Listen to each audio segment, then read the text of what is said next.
that's going to speak at the end, towards the end of our presentation.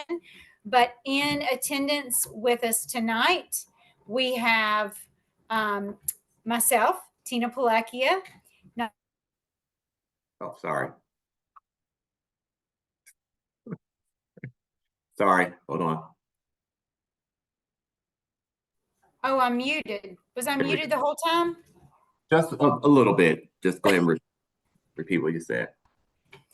So this is our Zoom session for tonight. We are going to have a guest speaker who will be coming in towards the end of our evening, but the presentation is about PSAT interpretation, understanding your child's scores, and for the students to also understand their scores. We are also going to talk about, our guest speaker in particular will talk about the difference between SAT and ACT. So we hope that you do find this information valuable. In attendance, myself, Tina Palakia, ninth grade counselor. We have Katrina Rucker, Lamar Young, and coming in later will be Miss Falcone, Miss Chelsea Falcone. So we are going to continue to roll with our presentation. Okay. All right. If we could make sure that we're recording, that would be great. You're recording. I see it. Wait. It's recording. It's recording. Yeah. Perfect. Oh, yeah, I see it. Mm-hmm. All right, thanks, Dean. All right, good afternoon, everyone. Thank you for joining us. Those are our folks that will be on the program. Thanks, Ms. Blevins, for introducing us. We're going to go ahead and show you guys a video, and we're hoping that the video will be a culminating experience for you so that you guys can get an overview of the entire PSAT and SAT exams. It is by the College Board, and those two exams are created by the College Board. The ACT, which our guest speaker will speak about later on, is a different company, a different test that competes with the College Board. And so we'll give a little bit of detail about the ACT at the end of the presentation. All right, 1 second.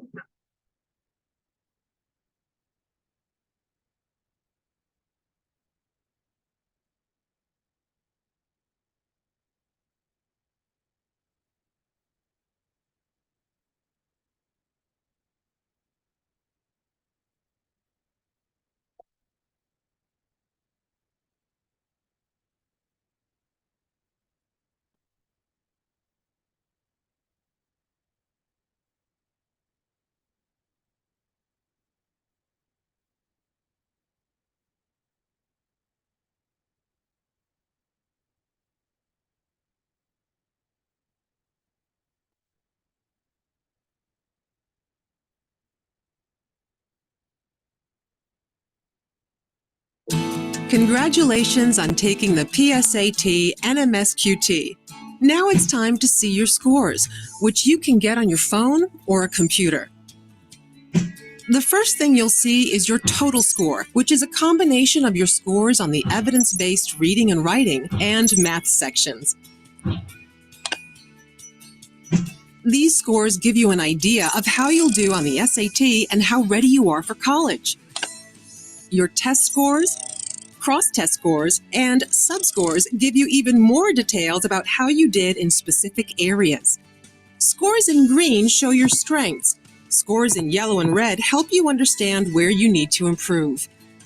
Go to Skills Insight to dig even deeper and see what your scores say about your skills and how you can develop them further.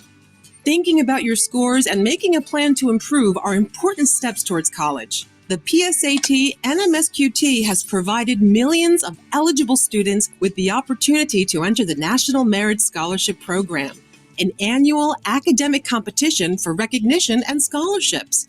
Go to the NMSC Selection Index section to see if you meet the entry requirements. You can also use your PSAT and MSQT scores to start preparing for the SAT. Go to satpractice.org to create and link your College Board and Khan Academy accounts to get started. Your PSAT and MSQT test scores will get imported into Khan Academy and give you a personalized SAT study plan to help you practice the areas where you need the most work. Most students take the SAT in the spring of their junior year and again in August or the fall of their senior year. Don't forget to register. Taking challenging classes is another great way to prepare for college. The AP Potential section of your score report tells you which AP classes would be great for you. Speak to your teacher or counselor to learn more about AP. You can also explore careers based on your interests and then find compatible college and career options. Here's a quick recap. Don't forget to review your scores, learn more about scholarship and recognition opportunities, practice and register for the SAT, find the AP classes that are best for you, and explore college and career options.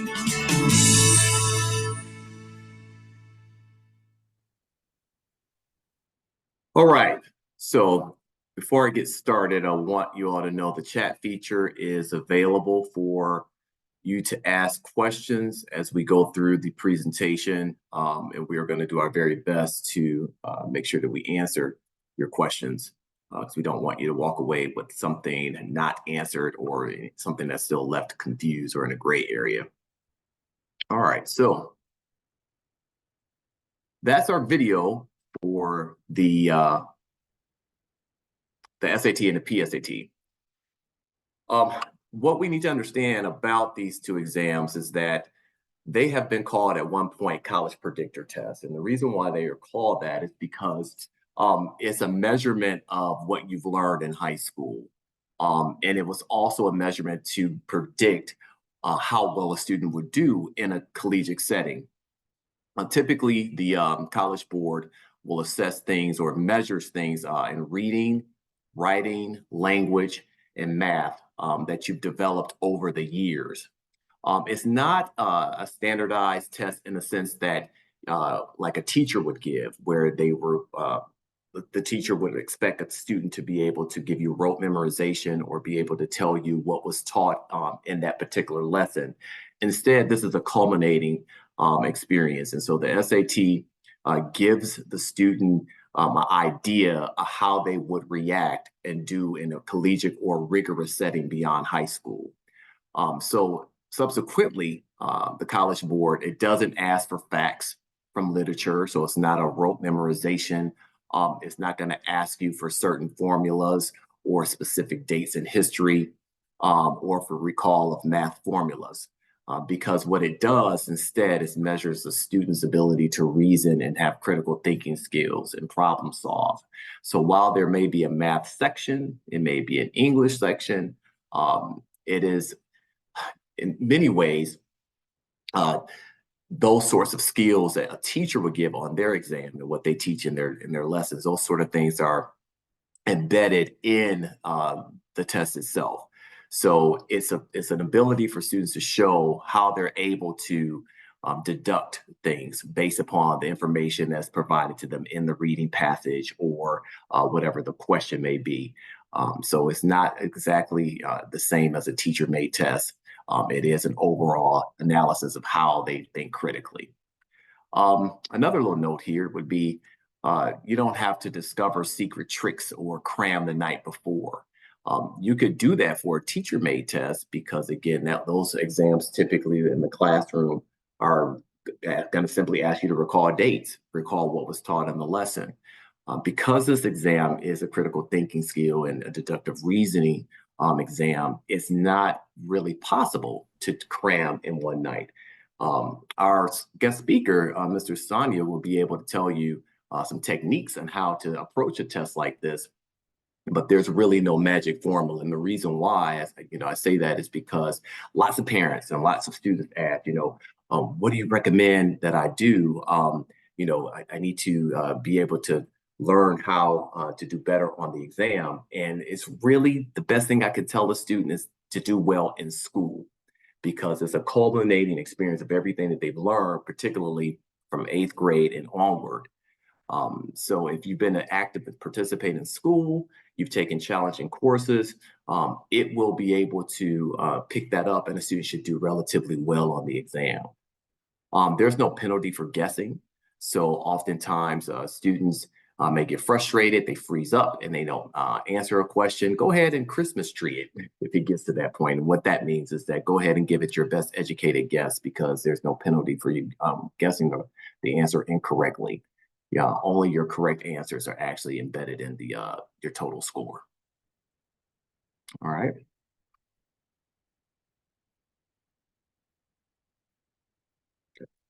Now, how do you get to your PSAT scores or your SAT scores for that matter?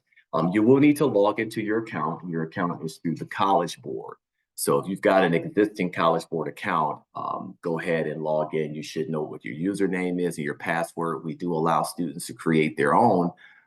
So therefore, we won't know a student's login credentials. That is private information. And so though the school, we will be issuing and administering the SAT in the month of March 27th to be exact, they are then welcome to change their login credentials, and they should commit it to memory.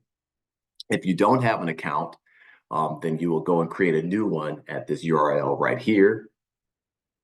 And then once you've logged in, you will select PSAT NMSQT scores, or you can use the matching tool to locate your scores. And these photos here will give you an idea of what that website will look like. All right.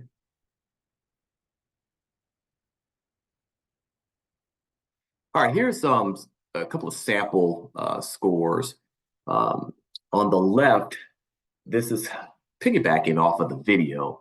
Our scores were actually formatted in the way that you see here. I'm going to show you a comparison of the old scores to the new ones so that you can see the difference. But they've changed their the facade and the appearance of the score sheet. But they're both tell you the same thing. It's just kind of set up differently. So the total score would be up here in the sample that you see. It does tell you the range, what the lowest score could possibly be and the highest score. It's typically 1520. This student scored a 960. They're in the 51 percentile, meaning that 51% of the students who took the exam actually score below this student's a 960. This exam is always divided into two areas.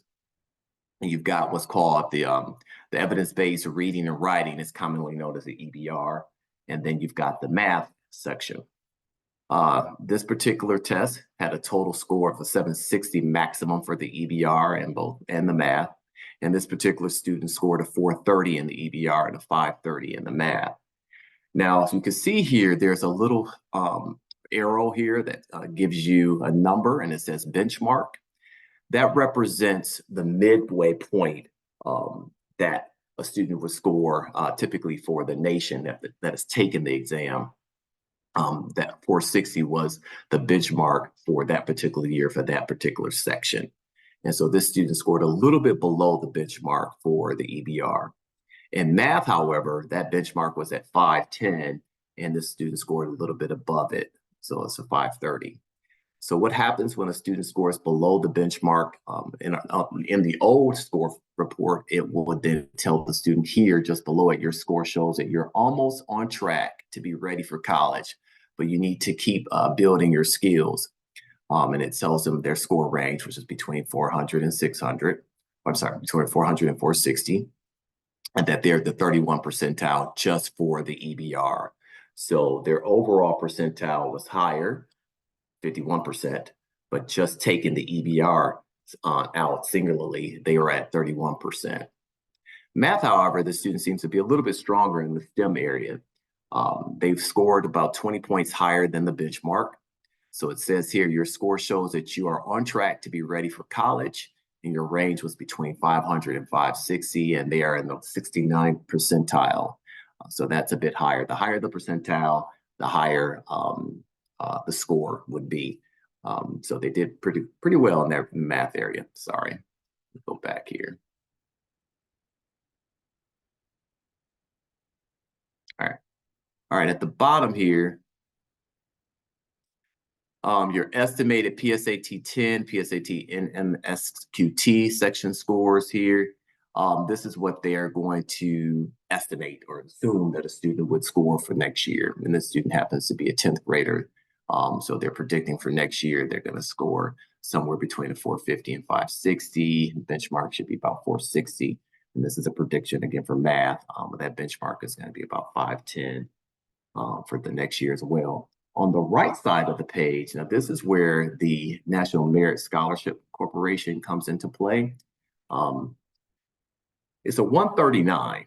Now, how did they get that? This is a pretty, depending on how comfortable you are with math, it's a relatively straightforward formula. They take your EBR, your subsection EBR, and they have your reading, and then you have the writing and the language. You add those two together, plus the math, and then you times that by 2, and then they typically divide it by 10, and it comes up with the 139. I think it's best for me to show you some actual samples.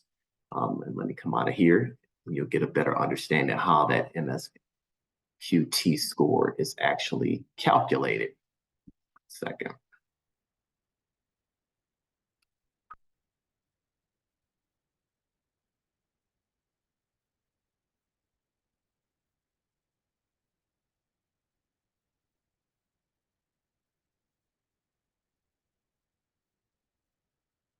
All right, first I'm going to show you our former score report.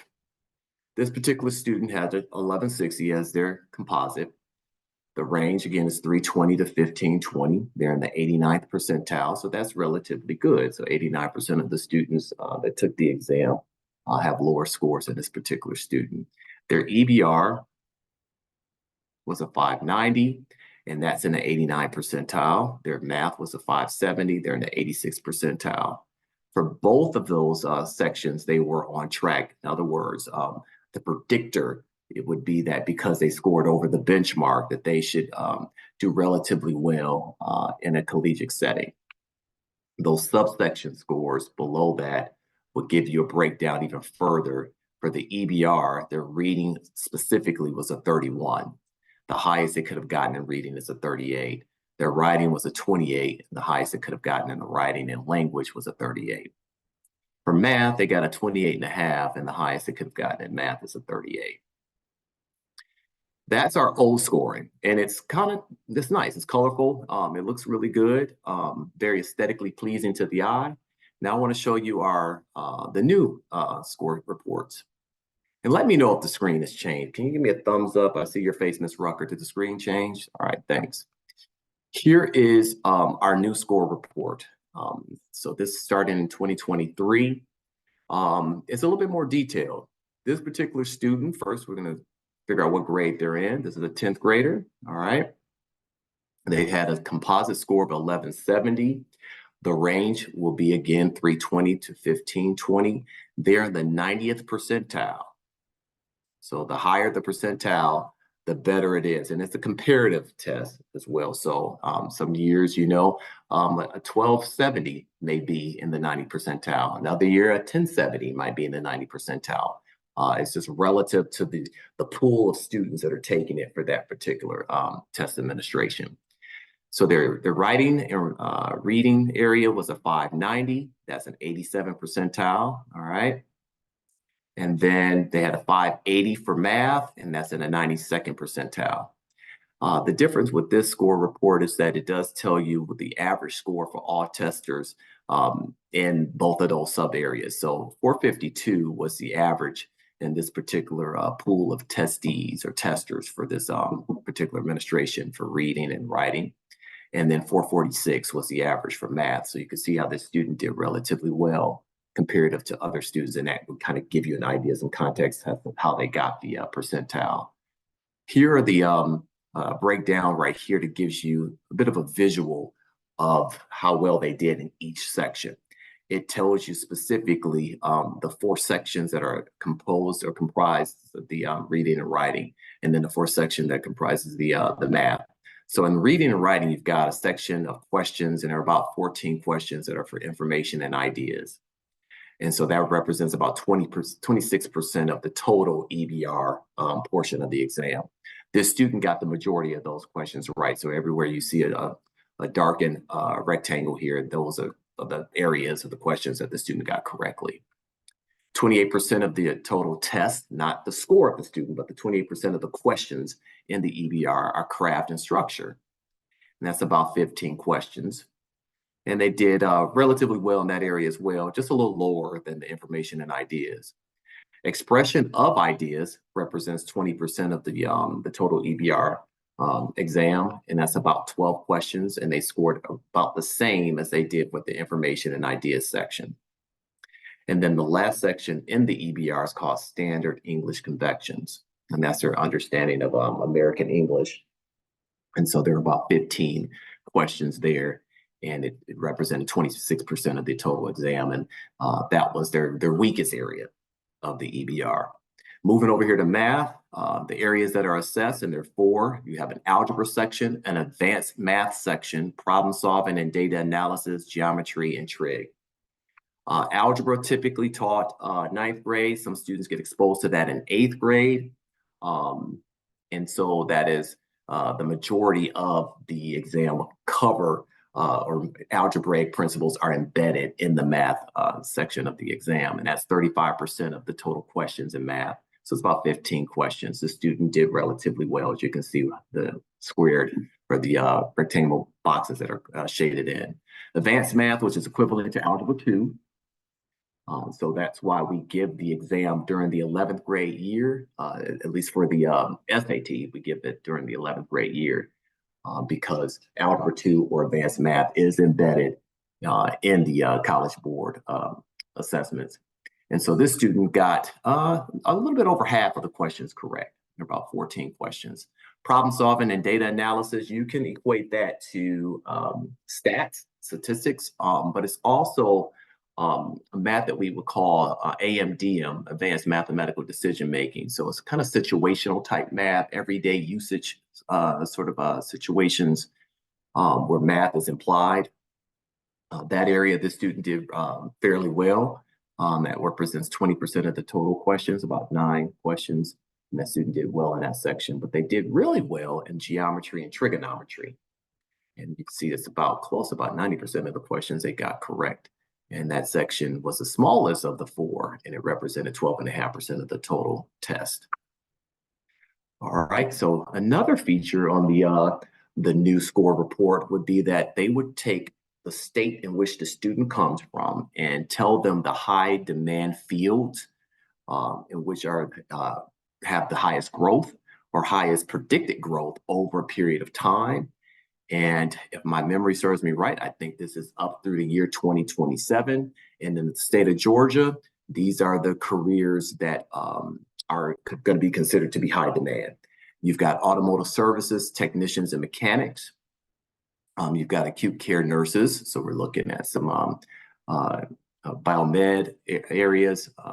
You've got graphic designers, accountants and auditors, wind energy development managers, and computer system analysis. And so these are the interest areas that coincide with those particular career examples. So they'll always have examples of doers, helpers, creators, organizers, persuaders, and thinkers.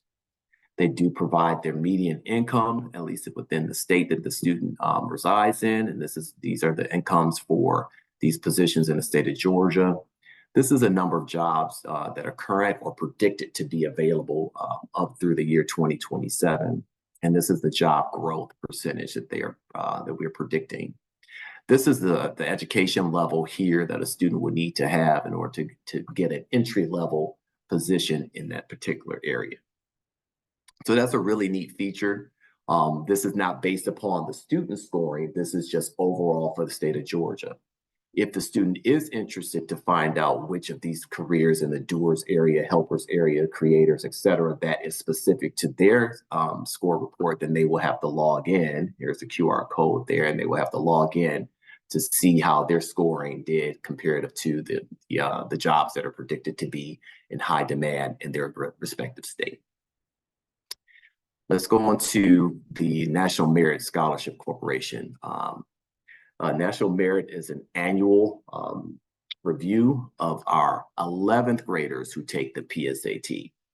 This particular student wouldn't be in the calculation of the National Merit because this particular student was a 10th grader, but they do provide them with their their national merit scoring. So regardless of what grade they're in, they do provide them with that. It's just that, well, now I'll show you an 11th graders in a second. The difference is an 11th grader wouldn't have this asterisk there, and that would mean that they're going to have their score embedded or included in the National Merit Review. So National Merit is the corporation that does have a monetary award attached to it. It is a highly selective and it's a coveted sort of achievement for students. It opens a lot of doors in the admissions process, and it is based upon the PSAT assessment done in the 11th grade. How they come up with the index score for the National Merit would be as follows. Here is their score for the EBR. They scored a 590. Here's their math score, 580. All right. So for the EBR, they would multiply to that 590 times 2. You do that first, and then you're going to add their math score. Then you're going to divide that by 10, and that will come up with the National Merit score, which is a 176.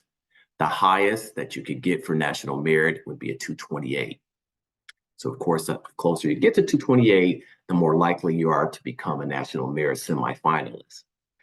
We get notification about who our semifinalists are in the fall of their senior year, and we will work with those students through the month of August, and the applications are due usually the first week of October. The first step is being a semifinalist, and then they could possibly move into becoming a finalist, and then they will find out if they actually won the recognition sometime in mid to late February. Also on this page here would be the contact information for the National Merit Corporation. So that's provided to students and to parents if you want to get a little bit more detail and how that selection process happens. But again, it is the scoring of the PSAT exam that is taken in their 11th grade year. All right, let's take a look at some other samples here. We've got another student here. This is an 11th grader. Different score, got an 820. They are in the 20th percentile. All right. The average score for all testers, their average composite was a 976 for this particular test administration. Their sub areas of reading and writing was a 420. They're in the 23rd percentile. The average score for reading and writing for this test period or this test administration was a 493. Their math was a 400. That puts them in the 17th percentile for math. And you can see the 483 here for the average score in math. All right. Here's that graph there that shows how many questions they've got correct in those particular 8 areas. All right. Jobs here, this particular student tested in Georgia. So we're still looking at the same careers that were provided in the previous sample. All right. And again, if the student wants to find out what careers specific to their own scores, they will log in. So every student will get a QR code there, and they have to know what their username and password is. And here's the student's National Merit Index score was a 124. Same formula applies. Taking the reading score and you multiply it by 2 plus the math score divided by 10, and it comes up with that NMSQT index score. Right? Another sample here, this student's an 11th grader, 1480 composite, 99th percentile. The average for this particular test administration was a 976, right?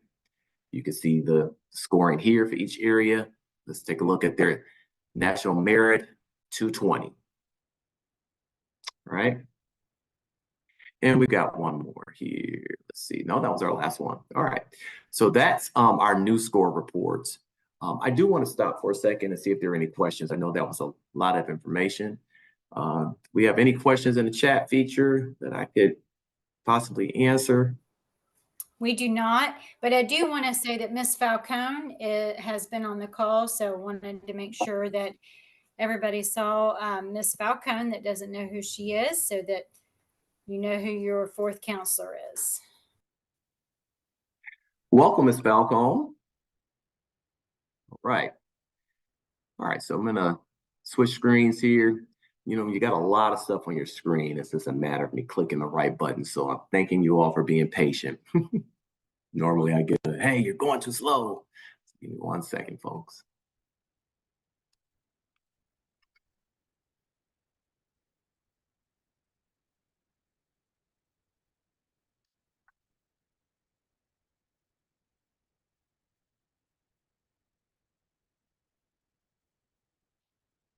Right? You guys are managing the waiting room, right? All right, thanks. All right, so pause here for a second. I'm not sure if anyone wanted to add something to you know, our samples that we talked about. Anything we want to add about how the students get their scores? Does anyone have anything to say? So there is a question in the chat. All right, thanks. What grades will be able to take the SAT on March 27th? Perfect. That would be our 11th graders. Our 11th grade is our grade that we provide the school day administration for both the SAT and ACT. Your students would take, our juniors would take the ACT in February, which is going to be February 27th. And then March 27th would be the SAT. And so we will register the student. And so there's no registration that needs to be done from the parent or the student. So that would mean that the student has not had an account created. Guess what? Their account is going to be created by the school. So the student will then have the option after taking the test to change their username and password so that they can have that committed to memory. But we will be offering that to our 11th grade students come February 27th for ACT and March 27th for the SAT. Good question.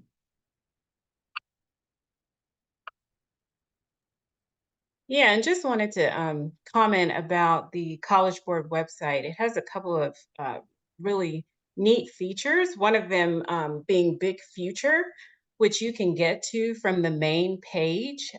You can go to the College Board website, and then they have a click down menu, and you can go to Big Future. And it allows you to search for colleges. You can, students can watch videos from real students who talk about how they've gotten into college.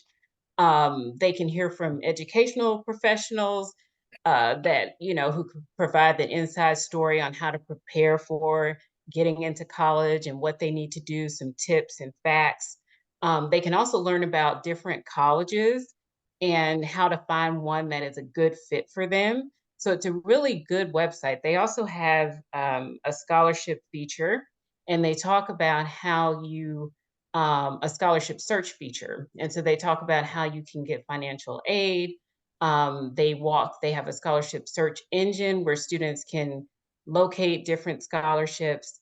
So it's a really good part of the website. So I always point students there to find out additional information about searching for colleges, searching for financial aid, and just getting guidance on the college application process. There's also the student search service, which students sign up for. They can participate in that voluntarily, but it allows them to connect with more than 1,200 colleges, and it's totally optional. When they sign up for any assessment given by the College Board, it allows them to have that option to participate in that. And, you know, they fill out their information as they register for the test. But just know that the College Board does not share information on disabilities or parental education. None of that information is shared with them. And it also, because they get information from the colleges, does not mean they're accepted either. But it is a good way for colleges to hear about students and for students to hear about colleges. And that's called the Student Search Service. So when they sign up for the test, they'll have the option to do that. I see another question in the chat.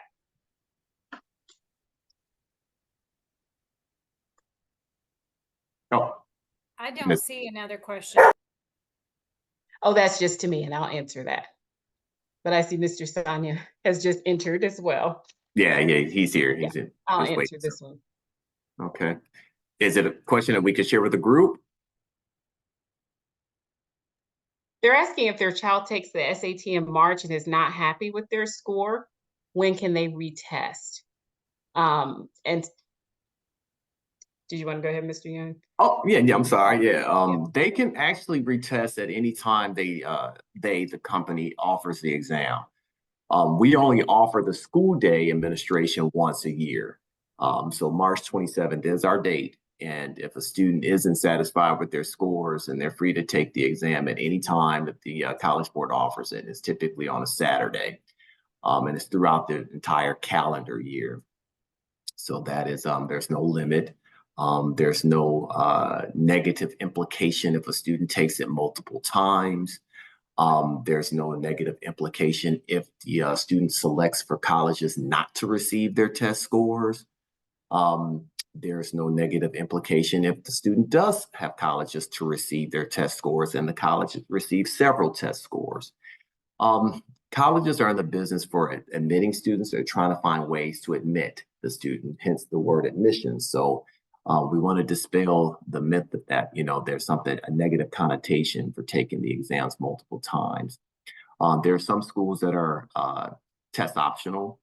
If they're test optional, that means the student has the option whether or not to share their scores with the university. And if they do, then the school will use those scores in the admission process. But if they don't, then they'll have other means that they'll look in the student's record to make their decision, i.e. their grades, the quality of the courses that they've taken, the quality of their essay, and any recommendations if required. I hope that answered the question a bit for you. All right. So let's go ahead and transition if there aren't any other questions. We do have a guest speaker. He is with the Success Prep Agency. And as I stated at the beginning of the presentation, he'll talk a little bit about the difference between the ACT and SAT, and give you all an idea of how to approach it, even though there's really no way of cramming the night before, but Success Prep is exactly that. They're successful at prepping students. So Mr. Olusanya is online here. And Mr. Sanya, if you're ready, we're ready to rock and roll with you. All right, let's see if he's muted.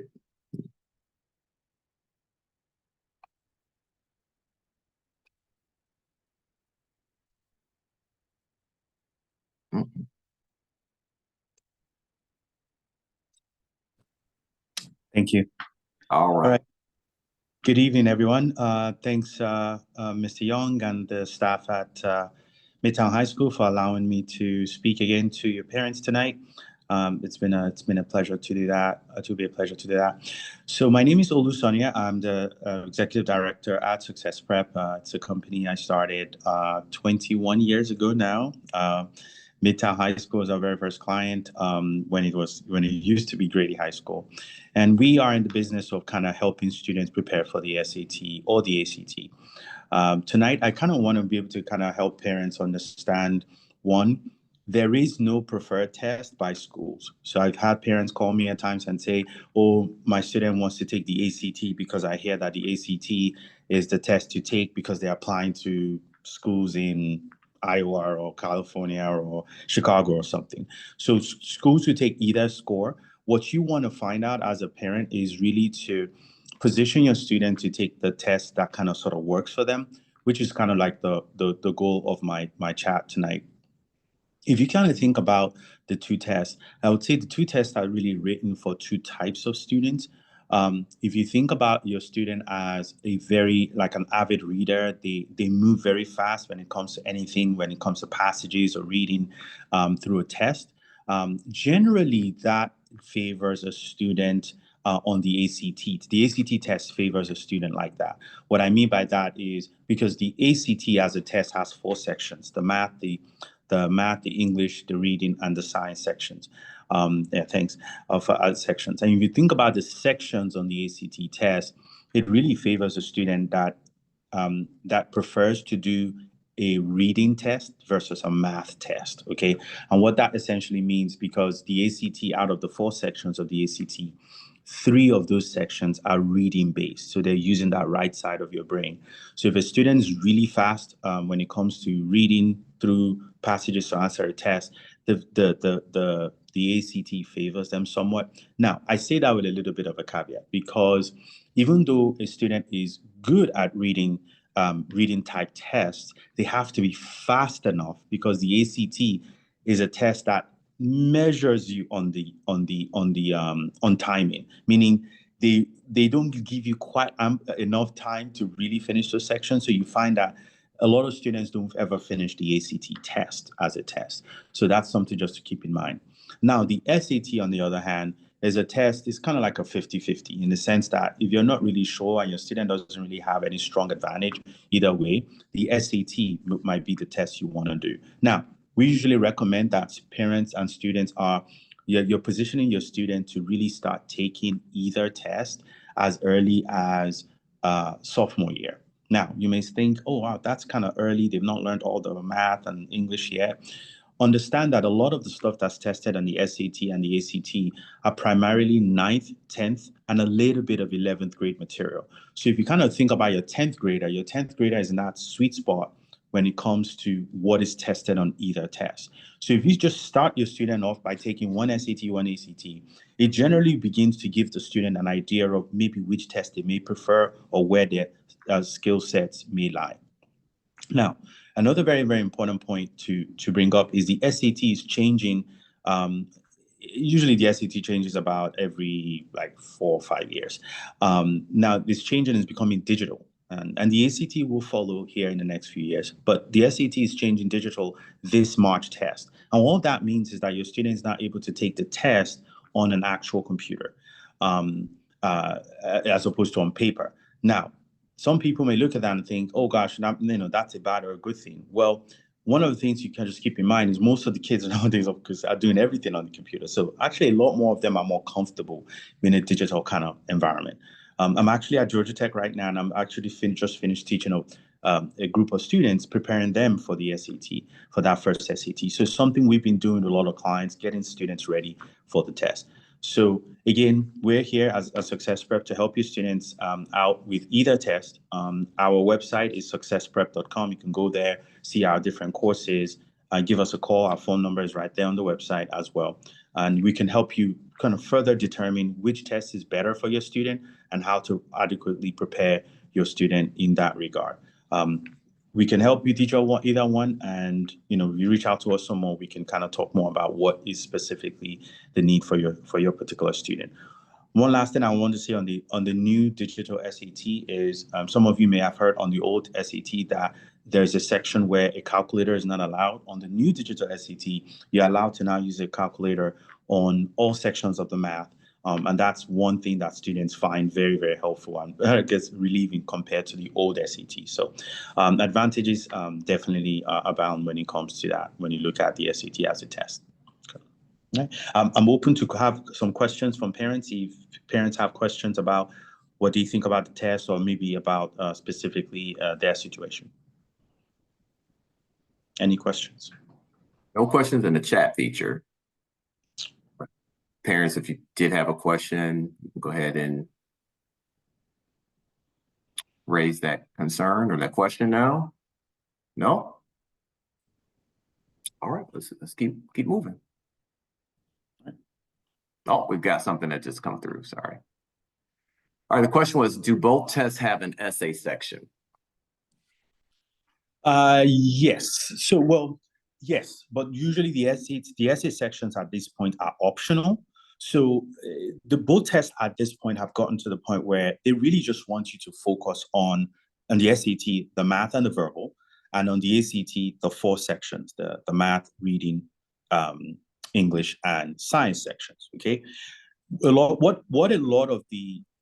in combination, when you think about a lot of the colleges and think about a lot of the test companies, what they've kind of figured out is almost every college is going to ask you to write your own essay, your admissions essay, right? So having you take the essay on the test is kind of sort of redundant. So what we tell parents is focus on just the sections on each test, either on the SAT, the math and verbal, and on the ACT, the 4 sections, and then really focus on your application essay.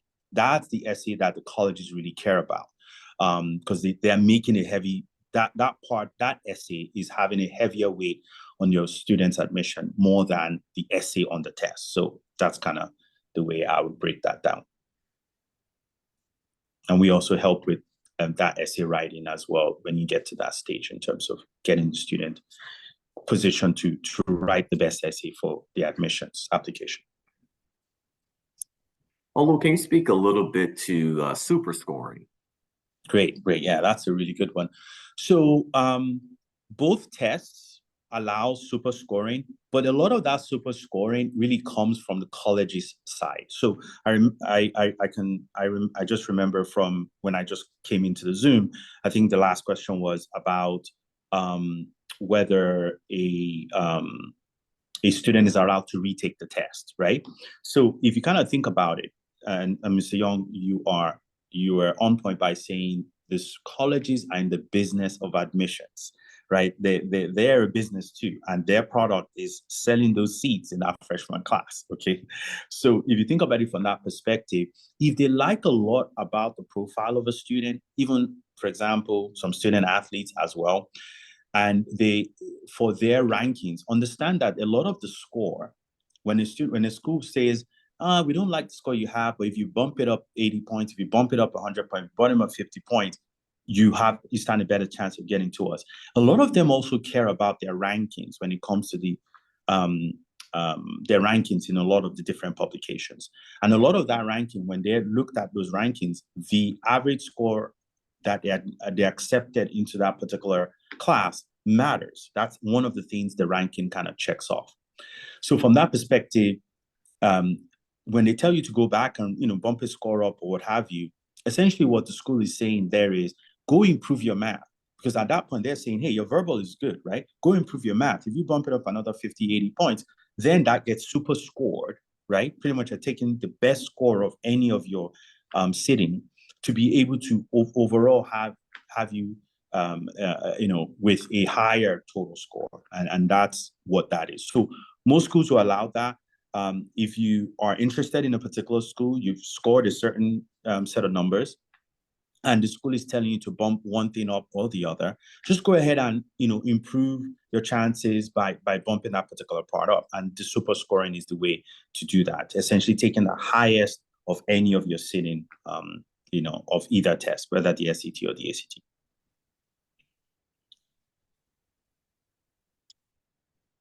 Perfect.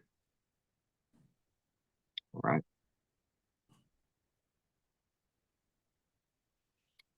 There are no more questions in the chat feature, but here's another one of the Success Prep's cheat sheets, if you will, but it's a comparison between the SAT and the ACT. Yeah. So if you want to talk a little bit about that. And yes. So obviously this is actually one of our older ones. I actually did not want you to remove it because I wanted to use it to compare it to the new SAT. It's still, so the SAT is still going to be on the 1600 scale. The ACT is still on the 36 scale as well. Again, I cannot emphasize enough getting your students to start early. I think one of the takeaways I really want from tonight is to help parents understand, start your student early.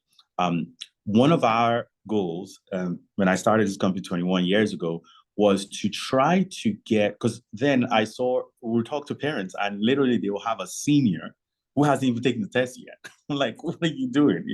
So please start early. I cannot emphasize enough. If you give me a sophomore in first semester, we can probably get them a better SAT score than a senior in some cases. And that may sound surprising to many of you. And the reason is, understand what's on the test. They're asking a lot, both tests are heavy on the math side, for example, is very, very heavy on a lot of algebra, a lot of geometry. If you just think about, when did your student take those classes?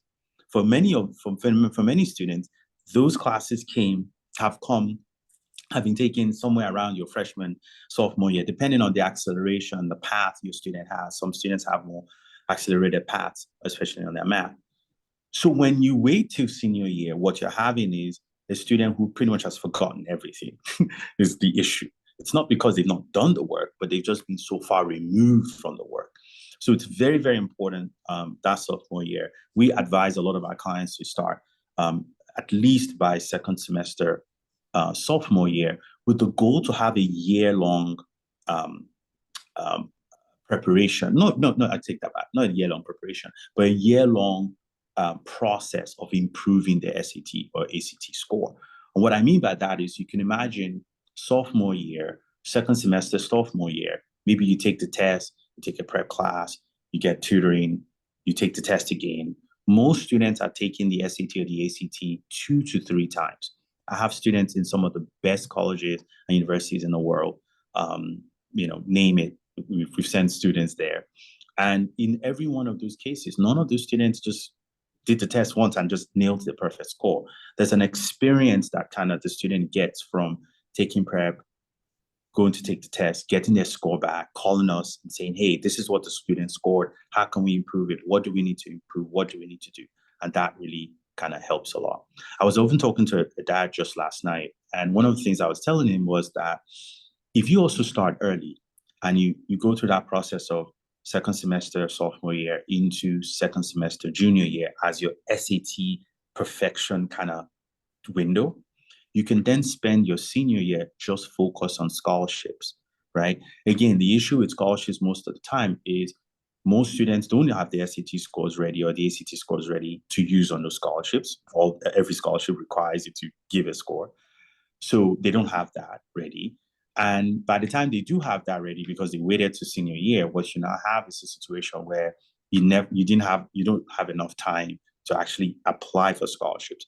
If you follow our model of second semester sophomore year into second semester junior year is when you work on SAT, and then you can spend your senior year applying for scholarships, like entire senior year applying for scholarships. What you end up having is you will get more money most of the time, get a lot more scholarships, get a lot more scholarship money than you need. I've seen students who've had so much scholarship money that it not only helps to pay for college, undergrad, it also even pays for grad school as well. So very, very important that if you plan if you plan to be successful, actually the upside on that success is going to be way bigger than you could ever imagine, because most people don't plan, most people don't prepare properly, and so you kind of get the results. A lot more scholarship goes on applied for every year because people just don't do things on time and have a plan for how to execute that. So it's so important that you follow a formula like that. Indeed. Thank you for bringing up the college application process and the scholarships associated with applying to schools. And so if we've got any juniors on the call, parents of 11th graders or younger, it's very important that if you're interested in getting scholarships from the universities, and I'll be quite honest with you, that's where the bulk of the scholarships will come from, will be the institution. Yeah. Many of those schools will tie the exams to their scholarships, their school-based scholarships. So the student will have to apply early. Usually those applications are in their EA session or window, which is usually in the fall time. So it ranges from September 15th through December 15th, depending on the school. And then they would recommend or require a student to have either the SAT or ACT. So it is real beneficial for the students to take those exams before senior year. If in fact you are interested in going to college and getting scholarship money from the colleges. So as Mr. Sonia said, it is it's a building process. This is something that is really a long-term planning. So hopefully parents, you have younger students on here, good job, because you see the long game and you can get your students prepped and prepared for that scholarship opportunities when they apply during the fall of their senior year. So again, we're offering the SAT exam to all juniors March 27th, and then our juniors will take the ACT on February 27th. So that should help our students who are interested, of course, in applying for college for the fall of their senior year. Hopefully they can get the score that they like. And if they don't, back to that other question, they can take the exam again during the summer to try to get that score before their senior year begins. So I don't see any questions in the chat feature. Olu, if you had something, go ahead. Someone wants to unmute themselves, go ahead. No, that's just me. Oh, okay. Well, Mr. Sanya, did you have anything you wanted to share beyond that? Yeah. We got your info up here, your website. Yeah, thank you for that.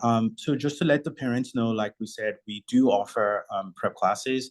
We just started actually one at Decatur High School just last week, Saturday. So if you go to our website, successprep.com, you would find you click on SAT prep, you click on SAT on the homepage, and you can see all our different courses, our different location, our different offering, all the dates are all there. Also, my cell number is there, our office number is there. You can call, that comes directly to me.